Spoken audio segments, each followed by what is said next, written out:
Okay. I'm reading The Bell Jar by Sylvia Plath. I'm also reading The Bell Jar by Sylvia Plath. I'm reading The Bluest Eye. I had to remember it for a second. I'm reading The Bluest Eye by Toni Morrison. Yes. Yes.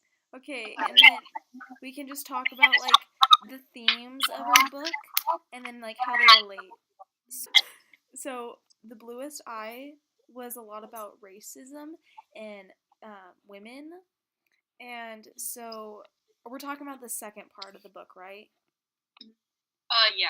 So like ours, The Bluest Eye dealt a lot with like abuse in the second part, especially with like rape and her father not raping and like abusing his wife and his daughter.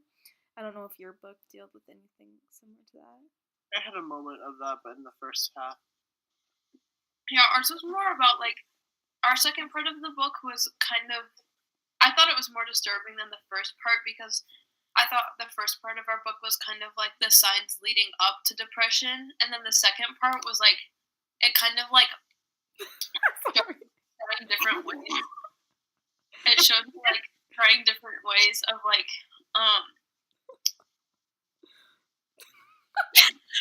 I'm so sorry. You guys are the worst group. I saw Bethany hit Jack in the camera, so I started laughing. Okay, so basically, the way I interpreted our book was the first half was, you could obviously tell she had depression just based off the first couple like pages. Yeah, there were lots of like different signs of her being depressed, like that you could pick up on. But then, like what? So she's constantly like nothing like her describing the scenery and the setting is always negative. There's no like positive words like sunny, happy. There's nothing that relates to being happy at all. She considers suicide. She thinks about suicide a lot. Oh. Not like towards the end, she thinks about it, and then like she doesn't think it'd be a bad thing. No, in the second half of the book. She started like trying different attempts and like brainstorming like different ways she could do it like the most peacefully.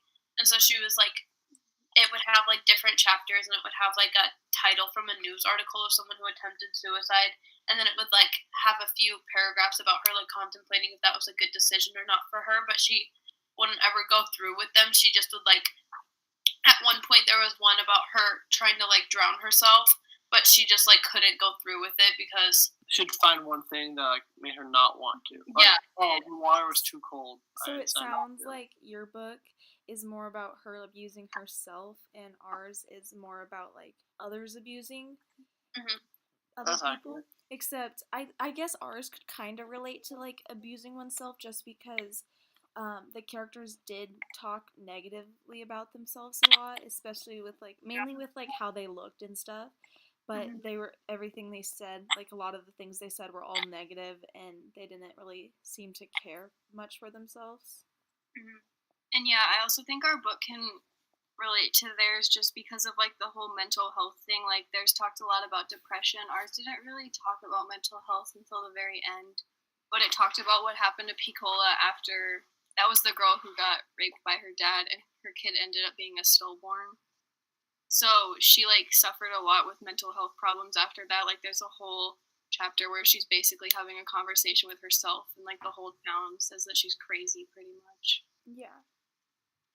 Yeah, I feel like that can relate to our book, because you said so it was something with mental health and people thought she was crazy. Well, yeah. She was crazy. Well, okay, she kind of was going crazy at the very end because she got impregnated by her dad, and then didn't her dad end up dying too? Like he went away and then he ended up dying, and then she was really young. She was maybe like 14 or something.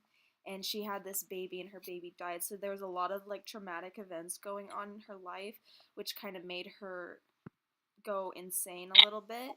And so then she just started talking to herself, and it doesn't specifically say she started having mental issues, but you could kind of pick up on it that she was just talking to herself, and that was the only person she like ever interacted with anymore. So like the things she talked about, you could tell she was going crazy, and she started like hallucinating stuff. like she started picturing herself in different ways than she actually is. Do you know what I'm talking about, Bethany? I feel Like with the blue eyes. I feel like that kind of can relate to ours, but like not necessarily in the same ways. But towards the end of the book, like she kept transferring, like the main character, her name was Esther, and she kept transferring from like different asylums to like different asylums, and so she'd like move up or she'd move back down to them, and she'd like meet a bunch of doctors, and there was one of them, and he was. I don't remember what his name was, but Gordon. I think it was Dr. Gordon. The first one she met. the first doctor. The first doctor she met. No. It was the guy from the hospital that was like black, and she was like, I didn't like him because I could tell I was one of his first crazy patients, and he like didn't know how to handle it. And I don't remember what his name was, but she was like, I didn't like feeling like I was one of the only people he's had to deal with like this, because she wasn't like the worst off out of all the people, but she definitely wasn't the best because she wasn't opening up to the different doctors. She just like she kept trying to like hide it herself that she had depression. Like she would tell herself that she wasn't going to get better, but she was also telling herself that she didn't want to open up. What was like the onset of her depression? Did she ever explain that? She kind of said that the last time she really truly felt happy was like when she was 9. Well, that was in the first half of the book. Did it ever say why she was upset? Like what was causing probably it? 9. It was the last time. It was like around her like death of her dad, a little bit before that. Yeah. So both characters have dad issues. That's Yeah. Yeah. Like in the second part of the book, she had she visited her dad's grave for the first time since he died, because her mom didn't let her like see her dad's grave because he thought like once it happened, like there was no need for like the little girl to go visit it. And she sat there in the rain at her dad's grave, and she said she felt like she was truly depressed and not just suffering with it. Like she actually could tell that she had depression in that moment. Yeah. What other theme should we talk about? Or no, you were gonna say something. What were you gonna say? Well, like I just remember how you were saying like how like a lot of people like looked at her and thought she was like kind of crazy. So like how you said that about earlier about your guys' characters. And so that kind of reminded me about how so at a point in the book, the main character Esther, she goes in and she asks for more sleeping pills, and so then the doctor recommends she goes sees a psychiatrist. The psychiatrist she meets is Dr. Gordon, and during like their discussion and them talking to each other, it mainly felt like he was just kind of like listening in, and he wasn't actually like paying attention. He was just kind of there, waiting for her to get done, and like he actually didn't like think like he never like kind of like he didn't like the way he like spoke. He was talking like what do you make up, like it was like what did you like kind of come up with your head that you have magically. And so he didn't actually look at them like an actual disease. He kind of looked at it as like someone like faking it, or like thinking like they're worse off. Yeah. Okay, back to the book. Okay. Too much. So we can talk about some themes. We can cut that out. Okay.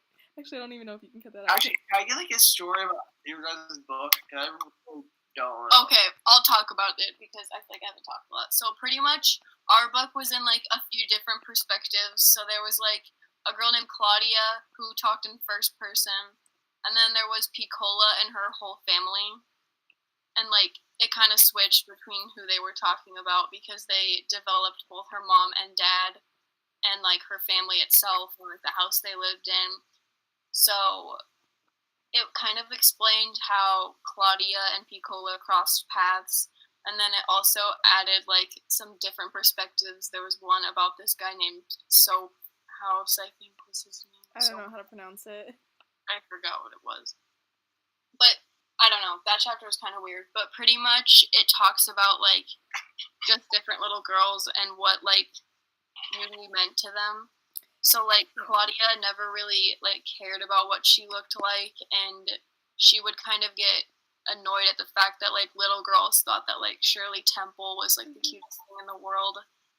Like, she would, like that kind of stuff. And for the second part of the book, like, the second half, it talked a lot about, it went like back in time and kind of told the background stories for a lot of the people. So it told the background story of the mother and the father, and then how they related, and then how it came to like the present. So with the mother, it talked about like when she first met Charlie, which is the name of the husband, and then how things were great, and then he later started to like abuse her, and then she went into a little detail about that, and then you saw it from the perspective of Charlie, and like kind of started to realize why he was the way he was, like it wasn't random. And so you got both sides of the stories, and then it ended up going back to the present and talking about like the moment that it was like the moment then that he raped her. And then it kind of flashed forward to like afterwards, which is when you're talking about the mental effects that she had. And it like kind of ended with Claudia talking about Piccola, so like that's kind of how they managed to fit that back in. Yeah. It was kind of all over the place. Like I was a little confused reading it, but like it would make sense more if you were. A question I guess I have for both Jack and JC. What do you think was like the main, not really main message, but kind of like what was the main key point or key factor-ish type of thingy? I don't know what I'm trying to say. Like the big message of your book. Message. I think a good way to think about the message was that I don't know if it's necessarily a message to the reader or a message like about Esther to the reader, but she kept mentioning like how she kept thinking she was living in the bell jar and how everyone's living in the bell jar, and the bell jar is just that's just her mental illness hanging over her head. And she said that everyone's just going to go back into the same bell jar every day, whatever. So it's talking about how every day it's not going to get better. It's just the same thing hanging over your head. So I think like at the end of the book, the reader could like truly understand that people who do have mental diseases are not, like, it's not easy to fix. Like, it's going to be there, and it's going to basically just like go around with them every day in their lives. So I think that's what Sylvia Plath was trying to get at, because she actually, after writing this and after writing a few poems, she actually committed suicide herself. So it's hard to find like a message through it, because I felt like there was multiple times where I didn't get put in like people's shoes, but like I felt like down while reading this. Like I didn't like actually like, because that's like impossible, but I just felt that like my demeanor personally reading the book was just like I was sad. Like I felt like the emotion. Like I couldn't like really feel happy while reading this book. And at the end, I like how she ended it. How like, because a lot of books end with a happy ending. Oh, like, everything's okay, everything's perfect, like everything's going the right way. This book kind of ended with a positive note, but still like into the unknown. Like she got released. She went to the meeting, get released from the asylum, and that's where it ends off. So it ends off with hope, but she's not fixed, and nothing will be like the same. Yeah, I think that I've never like had a mental illness, but I definitely thought there's a lot of stuff that like she definitely had. Like I think she had more than depression. Honestly, I think she had probably like, I don't necessarily know what I'm trying to say. Suffered PTSD from her dad passing away. It wasn't really that though, because it was just like that was the last time she described like the last time she really remembered being happy, but it's not. She doesn't have like any like symptoms really. I feel like there was definitely something else going on though, because when she got transferred to a hospital because she attempted to attempted suicide in the cellar of her house through like sleeping pills, and she wound up in a hospital, and she kept like, the nurses were trying to help her, and she broke a mirror, and she didn't like know that she did it, and then she kicked like this ball of mercury off the table, and she didn't know she did it. And so I feel like there's definitely something else going on than depression, because like I understand that depression is like a bad disease, but like it doesn't necessarily make you do stuff like that. So I think something is going on. Yeah. Pretty much the like main, like what Morgan asked about your book, like what was the main like point of Message, it. yeah. So the title kind of came from, like, what was considered beautiful at this time period was, like, kids with blonde hair and blue eyes. Like, that's what everybody idolized in the media, like Marilyn Monroe and Shirley And Temple. this was in the 60s, right? 60s or 40s, somewhere I think it was the 60s. somewhere around that area. Or no, it was in the 40s. I think it was the 40s. Yeah. And it was, like, written later. Mhm. But she wrote it in the perspective of that.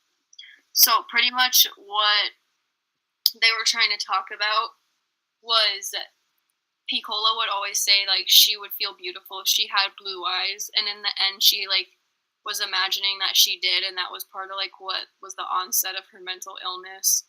And so I really feel like one of the things that they wanted to talk about was, like, beauty is definitely just something, like, you can perceive. Like, it's not, everybody has a different definition of what's beautiful. Mhm. And I feel like that was one of the main, like, points she wanted to hit, because Mhm. like, the light-skinned people, they thought that their color was beautiful, and then, like, dark people, like, idolized people that were, like, white and had blonde hair and blue eyes. So it was all just different perceptions of what beauty actually was, Mhm. and, like, what Yeah. that those different perceptions can do to people. I think it also was kind of hinting at that there's no like real standard for beauty, or that there at least shouldn't be one, because they did focus a lot on how the African American people felt like really discouraged and kind of like not really ashamed, but they always wanted to be something else. And then as a reader, you could tell like this is obviously not right. That's not how they should be feeling.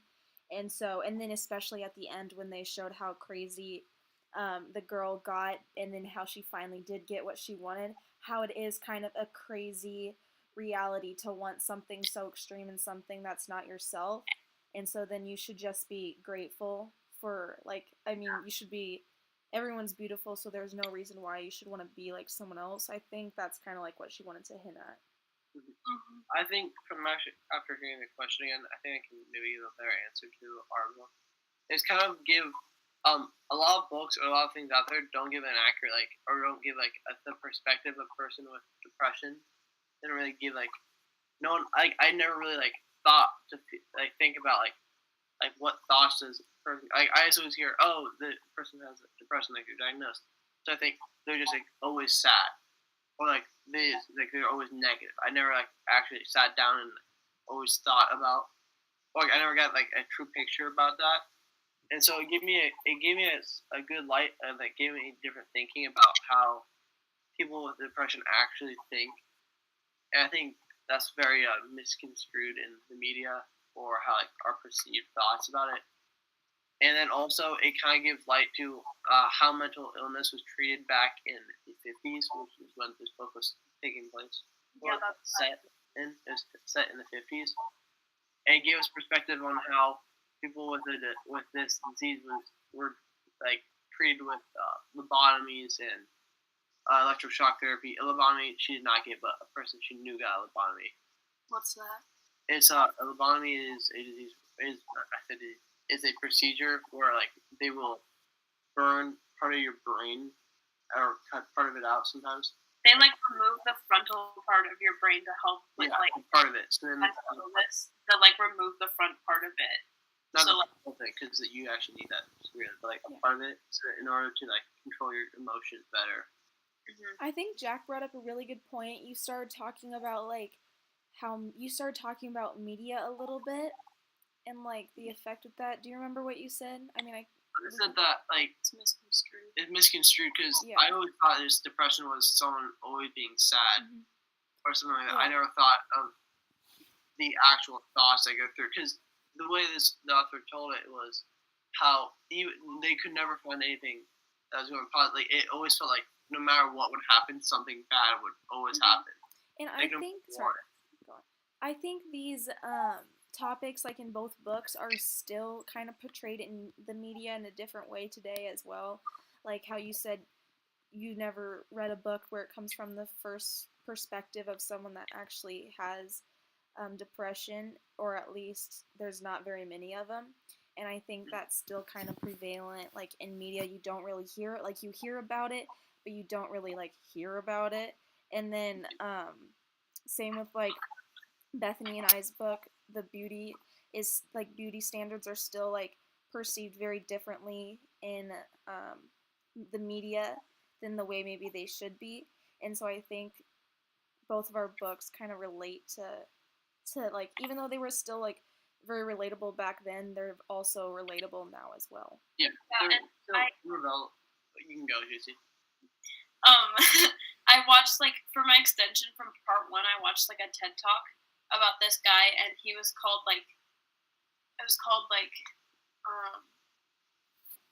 Signs of a Depressed Comic or something like that. And it was how his friends and his family and everyone he know would say like he's a great student, he's very social, he's funny, whatever, but he described himself as probably those same things, except like he struggled from depression since he was like 13 years old or something. And so he said like it wasn't talked about enough, like he didn't feel comfortable talking about it with like other people, because even though millions of people suffer from this disease, like it's not talked about enough, because like I don't know if it's necessarily that people are scared, but like nobody will bring it up without like, I don't know, he was saying how people get discomforted if they talk about it, and like somebody doesn't know like how to act around someone who has depression. It's like they don't know how to handle that stuff. And kind of in our book, it was that same thing. She didn't really tell people. It's just the reader could understand that from like how she was talking. But like I remember this one part, her mom, when she went to like the asylum, her mom saw all these people that were like talking about how they wanted to kill themselves, and she was like, oh, my baby would never be like these crazy people. And then like a few chapters later, it was like when it cut to like her making attempts to try and kill herself. And so I think it's like she didn't feel comfortable sharing that with her mom or with like her psychiatrist or anything, because she kept saying that she was fine. Like, I don't know. Also, the thing that happened later is that people would come and visit her in the asylum, and like it'd be like the priest in the area and like old friends, old neighbors, stuff like that would come visit her. And the way she would describe them, like watching her like come in, they'd feel like she was this kind of like wild animal. Mm-hmm. And they're always like tentative, like to say anything, or like they were like scared that like she was about to like leap up and like bite their hands off. I'm just saying that like with how I perceived it. And like they just because she had depression, they treated her. They treated her. Her treatment went from just a normal human being to some crazy thing that is mentally unstable and that is unsafe for society. And I feel like that gets underrepresented sometimes about how like people with mental illnesses they get demonized, not demonized, but like they become like villains kind of. They're not looked at upon like normal people who just have like a health issue, like upon like other people who have cancer. We don't look at people who have cancer and think they're about to jump up and like attack me. But with people with mental illness, sometimes if you hear someone who they were at an asylum, you think your mind instantly goes, "Oh, this person's crazy and they're like unsafe to be around." Yeah. And like at the like places that she was staying, it depended on like what level she was at with her disease. Like they'd say if she got better, she'd get to move up to the different one and she'd get different privileges. But when she first started out, she didn't even have community privileges. Like she couldn't go out to the community and shop and be around other people. They just strictly kept her there. And I thought that was kind of weird, because I know that in like back in the 1950s when it was written, that they treated mental illness differently. But at the same time, it just kind of was weird to me to think that they wouldn't let people with depression, which is a very common disease, like just be around other people. Like I thought that was weird. And then also like she talked about how people were just the same. Like this is a small thing, but in the book she mentioned how everyone at the asylum were like they're playing card games and stuff like that, and she described it exactly. She related it back to when she was a freshman in college. And just think about that, how these people with this disease and then people just in college, they do the same thing every day, and they're actually not that different. Mm-hmm. But they're treated completely different and forced to go to these asylums. Mm-hmm. This is brings to like the mental illness. Are there any like final thoughts or questions before we wrap it up? Because I think we're past 20. Over time, we're good. Well, in our offense, I'm laughing for like you're fine. 5 minutes. Oh, yeah. Well, that's okay because when they see the timestamp, they're just gonna see 30 minutes. So it doesn't matter how much time was laughing. How can we stop it? Does anybody know? Final thoughts. Most Final important thing about your thoughts. book. My book was weird. Final thoughts. I thought my book had a good message, and Yeah. but it was kind of hard to follow at some points. But I definitely liked the second half of the book much better than the first half because it was a lot more interesting and like easier to stay. Like it switched perspectives, but the perspectives were a lot easier to follow than when it just talked about all the little girls. Jason, you can go. Okay. I think wrapping up, I thought my book had like a very different way of displaying mental illness than it is today, but at the same time with media and the things we talked about, I think that it is similar to today, and it gave an insight into the life of someone who actually suffered from the disease. My final thought, I think this book was very well written, and even though I didn't necessarily start off liking it, definitely at the end, I actually think this is one of my favorite books I've read, just because it opened my mind to a different I never really read sad books or books that aren't always happy. Kind of opened my mind to a different genre. Well, I thought my book was kind of hard to follow, but I did like it, except I just found some of the things that she said pretty disturbing. But it was a well-written book. I think it did talk about, the beauty standards. Okay. I will send you guys